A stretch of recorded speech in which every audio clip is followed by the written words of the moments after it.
Hello friends, இன்றைக்கி காளான் பிரியாணி ஸ்பெஷலுங்க. காளான் பிரியாணி ஸ்பெஷலாக வெங்காயம், தக்காளி, பச்சை மிளகா வச்சுருக்க பாருங்க. இஞ்சி, பூண்டு, தயிர், மல்லிகீரைலாம் வச்சுருக்கோம். தனியாக வெட்டி வச்சுட்டோம். எண்ணெயை கொஞ்சம் ஊற்றிடுவோம். தயிரில் எண்ணெயை ஊற்றிக்கிட்டு அப்படியே கொஞ்சம் சூடு வந்தோன்னே எண்ணெயை ஊற்றிட்டு வெங்காயத்தை போட்டு ஒரு 400 கிராம் வெங்காயத்தை வெட்டி நல்லா வதங்கிட்டோம். அந்த சிவப்பு கலரில் வதட்டோம். கோல்டு கலரில் வந்ததுக்கப்புறம் வெங்காயத்தை வெட்டினதுக்கப்புறம் தக்காளி, பச்சை மிளகா, இஞ்சி எல்லாம் வச்சுருக்கோம். அப்புறம் காளான் வெட்டி வச்சுருக்கோம் பாருங்கள். பச்சை மிளகா, இஞ்சி, பூண்டு, தயிர், மல்லி தூள்லாம் எல்லாம் எண்ணெய் வெங்காயம் வதங்கிடுச்சு. வதங்கினதுக்கப்புறம் தக்காளியும் பச்சை மிளகா எல்லாம் போட்டாச்சு. அதுக்கு மேலே என்ன செய்வோம், இஞ்சி பூண்டுலாம் எடுத்து கரையை குட்டி எல்லாம் வதக்கிடுவோம். நல்லா மசாலா மணக்க ஆரம்பிச்சிடும் பாருங்கள். போட்டாச்சா, அவ்வளோதாங்க. போட்டு கிண்டிடுங்க. நல்லா ஒரு 5-6 நிமிஷம் வதங்கிட்டோம்.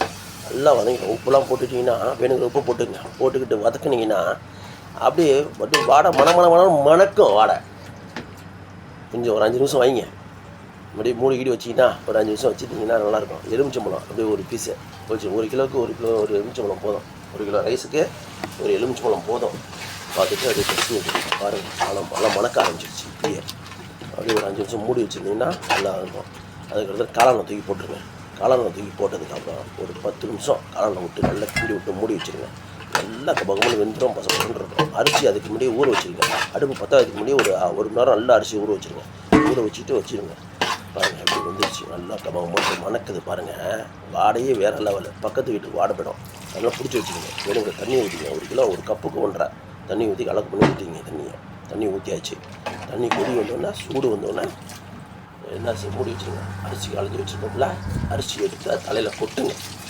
தலையில் கொட்டுனதுக்கப்புறம் தண்ணி அதுவும் கொஞ்சம் ஒரு 1/2 இன்ச்சு கீழே இருக்குங்க தண்ணிக்கு. அதுக்கும் இது நீங்கள் தண்ணியில் சுடு தண்ணியில் வடிகாட்டி போடுற மாதிரி தண்ணிக்கும் சோத்துக்கும் மட்டமாக இருக்குங்க. ஆனால் நம்ம கொதிக்க விடாமல் தண்ணியை சும்மா அலசி போட்டோம்னா தண்ணிக்கும் 1/2 இன்ச்சு கீழே இருந்தால் போதும். நல்லா இருக்கும். அதை வச்சுட்டு ஒரு 15 நிமிஷம் இல்லை 20 நிமிஷம் கரெக்டாக மூடி தம்மில் போட்டுட்டா சூப்பராக இருக்கும். இங்கே பாருங்கள், சூப்பராக இருக்கு பாருங்கள். எடுத்தாச்சு, முடிஞ்சு சாப்பிட்டாச்சு. அருமையாக இருந்துச்சு சாப்பிட்றதுக்கு காளான் பிரியாணி. வீடியோ பிடிச்சவங்க லைக் பண்ணுங்கள், கமெண்ட் பண்ணுங்கள், ஷேர் பண்ணுங்கள். பாய்.